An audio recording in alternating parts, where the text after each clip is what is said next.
السلام علیکم ناظرین، کیسے ہیں؟ مجھے اللہ رب العزت کی ذات سے قوی امید ہے کہ آپ لوگ بخیر و عافیت ہوں گے۔ اللہ رب العزت آپ لوگوں کو ایسے ہی خوش رکھے۔ ایک مرتبہ ابو جہل کے دل میں یہ خیال آیا کہ جو شخص قرآن سنتا ہے وہ مسلمان ہو جاتا ہے، آخر اس قرآن میں ایسی کون سی بات ہے؟ لہٰذا وہ بھی رات کو قرآن سننے کی غرض سے اندھیرے میں چھپتا چھپتا چلا گیا۔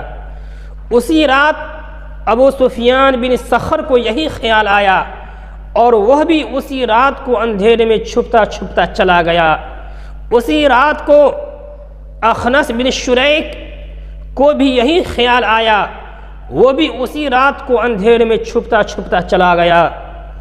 صبح صادق سے پہلے یہ تینوں وہاں سے چل دیے۔ ان میں سے کسی کو ایک دوسرے کی خبر نہیں تھی۔ اتفاق سے تینوں ایک جگہ پر مل گئے۔ ہر ایک دوسرے سے پوچھنے لگے کہ تو کہاں گیا تھا؟ سب نے اقرار کر لیا کہ قرآن سننے گئے تھے۔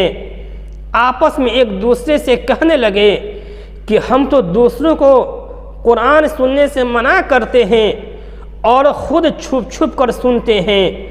اگر دوسرے لوگوں کو خبر ہو گئی کہ ہم چھپ کر قرآن سنتے ہیں تو وہ سب لوگ سننے لگ جائیں گے، اور جب قرآن سنیں گے اور بات ان کی سمجھ میں آ جائے گی تو وہ مسلمان ہو جائیں گے اور ہماری سرداریاں خاک میں مل جائیں گی۔ لہٰذا ہم لوگ قسم کھا لیں کہ اب دوسری مرتبہ قرآن سننے کو نہیں جائیں گے۔ چنانچہ دوسری رات آئی تو ابو جہل کروٹیں بدل رہا ہے، ان کو نیند نہیں آ رہی ہے۔ خیال ہوا کہ ان لوگوں نے تو قسم کھائی ہے، اس وجہ سے نہیں آئیں گے، میں تو چل کر سن لیتا ہوں۔ یہی خیال ابو سفیان اور اخنس کو بھی ہوا، اور دوسری رات کو بھی ان تینوں نے چھپ کر قرآن کریم کو سنا۔ صبح صادق سے پہلے یہ تینوں اٹھ کر چل دیے۔ اتفاق سے پھر ایک جگہ پر مل گئے۔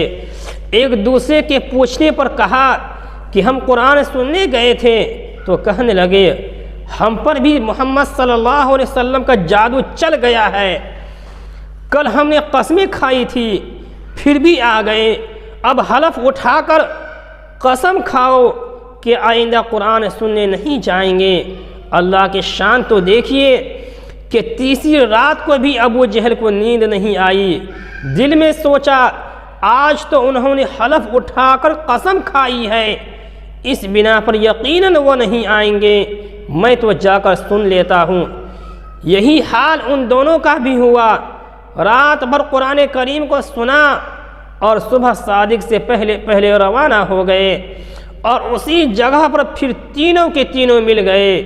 پھر تو ایک دوسرے پر لان تان کرتے ہوئے اپنے گھر چلے گئے۔ صبح کو اخنس تنہائی میں ابو جہل سے ملا اور کہنے لگا سچ بتاؤ، محمد صلی اللہ علیہ وسلم تمہارے نزدیک سچے ہیں یا جھوٹے؟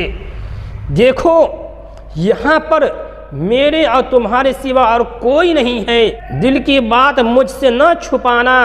اس نے کہا جب یہی بات ہے تو سنو، قسم خدا کی محمد صلی اللہ علیہ وسلم بالکل سچے ہیں اور یقیناً صادق ہیں۔ عمر بھر میں کسی چھوٹی سے چھوٹی بات پر کبھی آپ جھوٹ نہیں بولتے تھے۔ حضرت علی رضی اللہ تعالیٰ عنہ فرماتے ہیں کہ ابو جہل نے حضور اقدس صلی اللہ علیہ وسلم سے عرض کیا کہ ہم آپ کو جھوٹا نہیں کہتے، ہم تو اس چیز کو جھٹلاتے ہیں جس کو آپ لائے ہیں، یعنی قرآن کریم کو۔ تو لہٰذا ان لوگوں کو بھی یقین تھا کہ آپ صلی اللہ تعالی علیہ وسلم سچے نبی ہیں، لیکن مانتے نہیں تھے۔ ناظرین، اس ویڈیو کو لائک کریں، چینل کو سبسکرائب کریں، دوست و احباب میں شیئر فرمائیں۔ السلام علیکم ورحمۃ اللہ۔